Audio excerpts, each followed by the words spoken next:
രാവിലെ തന്നെ കിച്ചണിൽ പൊരിഞ്ഞ അടിയാണ്. ജെസ്സിലും ബെന്നിയും തമ്മിലാണ് അടി നടക്കുന്നത്. കാരണം ബെന്നി ചായ കുടിക്കാൻ വന്നപ്പോഴത്തേക്കും ചായ തീർന്നു പോയി.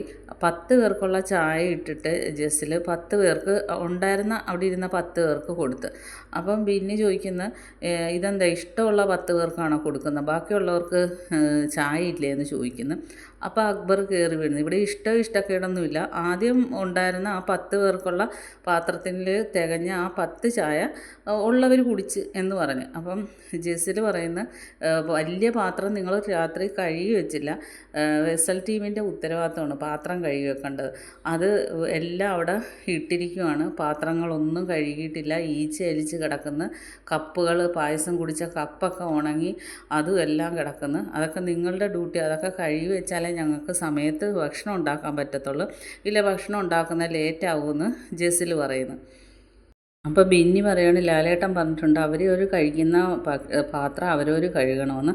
അപ്പം ജെസ്സിൽ പറയുന്നത് ഇവിടെ കൊണ്ട് ഇട്ട് കഴിഞ്ഞാൽ നിങ്ങളുടെ ഉത്തരവാദിത്തമാണ് മറ്റുള്ളവരുടെ പാത്രം കഴുകുക. അപ്പം ബെന്നി പറഞ്ഞാൽ അത് അനിമോളും അനീഷൊക്കെ ഇന്നലെ ലേറ്റായിട്ടാണ് കഴിച്ചത്, അവർ കഴിച്ച് തീരുന്നവരെയൊന്നും ഞങ്ങൾക്ക് ഇരിക്കാൻ പറ്റത്തില്ല, അപ്പോൾ അവർ കഴുകി വെക്കേണ്ടത് അവരുടെ ഉത്തരവാദിത്തമാണെന്ന് പറഞ്ഞ് അങ്ങോട്ടും ഇങ്ങോട്ടും ഭയങ്കര വഴക്ക് നടക്കുക. പാത്രം കഴുകുന്നതിൻ്റെ പേരിൽ കിച്ചൺ ആകെ വൃത്തികേടായി ഈച്ച അഴിച്ച് കിടക്കുകയാണ്. കാരണം അത് ശരിക്ക് പ്രോപ്പറായിട്ട് വെസൽ ടീം ചെയ്താലല്ലേ കുക്കിങ് എളുപ്പമാവത്തുള്ളൂ. അതാണ് ജെസ്സിൽ പറയുന്നത്. ജെസ്സിലിൻ്റെ ഭാഗത്താണ് ന്യായം. ബിന്നി വെറുതെ രാവിലെ ചായ കിട്ടാത്തതിൻ്റെ പേരിൽ ഒരു പ്രശ്നം ഉണ്ടാക്കാനായിട്ട് വന്നതാണ്. പക്ഷേ എല്ലാവരും ജെസ്സിലിന് സൈഡാണ് നിന്നത്. ബാക്കി അപ്ഡേറ്റുമായിട്ട് വീണ്ടും കാണാം.